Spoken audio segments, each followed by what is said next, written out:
Hallo, welkom terug. Ons kuier bietjie by Brandwater net buite Foriesburg en ons praat bietjie oor die Brahmane wat hier agter my staan. Nou die brandwaterstoet kom al jare. Gareth, jy is al goed geleer en geskool in die Brahmane en veral met hierdie klomp. Kom ons 'n bietjie by uitvind wat die ouens hier kan verwag. Hoe gaan dit met jou? Goed met jou, Tinus. Nee, baie goed, dankie. Daar sê. Gareth, kom ons spring gou weg. Jy en jou pa kom al jare. Jy het amper groot geword saam met hierdie klomp Brahman manne. Die kwaliteit en die genetika wat ons hier agter sien is jare en jare se teeling. En wat jy hierso sien, hierdie eenvormigheid wat jy hier sien is eenvoudig daai teeling wat nou net maklik jaar na jaar deurkom. Nee, verseker Tinus, jy weet ons praat van die likes van Eyster en Longfellow en die gebruik van NJ182 om net 'n paar van hulle te noem. Jy weet wat in die genetika is, definitief die kwaliteit van die veiling lyk uitstekend, die koeie lyk uitstekend. En kyk na die kalvers langs hulle maas, uitstekend. Ek moet vir jou sê bitter mooi. Ja, ons het nou juist daaroor gepraat. As ons net kyk hierso, ek dink is lot 17 se bulkaal wat langs staan.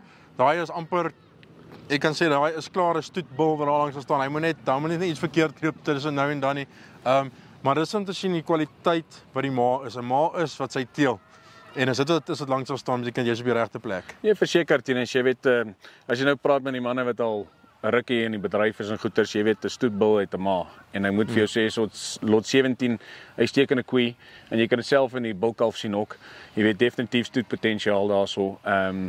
Jy weet so ja, en jy weet ons kyk nou net, praat nou net oor lots nommer 17, maar ek bedoel as jy kan hier deur gaan deur 'n klomp, ja. Yes, ek sê jou Tinus, en die verskalvers lyk uitstekend. Daar's nog 'n paar bulkalvers hier langs hulle maas wat uitstekend is en dit jy weet ons praat nou net oor lot 17, maar die kwaliteit op die veiling jy weet die ouens gaan regtig uitmis as hulle nie môre op die veiling is nie. Ja, jy kan sommer net deurkyk as mens net so na hulle kyk en na hulle loer, dan sien jy die kwaliteit. Maar dit is ook ons sien ook die groei van hierdie kalvers en die melk en die eiers wat die Brahman koeie en verse langs hulle het en dit sê ook vir ons wat hier staan.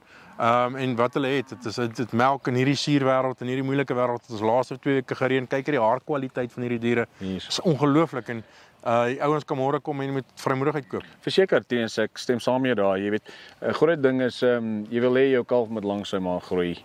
En om melk te hê, jy weet, is uitstekend en ek moet vir jou sê die karres lyk uitstekend. So ek moet vir jou sê die kwaliteit van die diere op môre se veiling uitstekend en jy kan dit self sien in die kalvers ook, jy weet.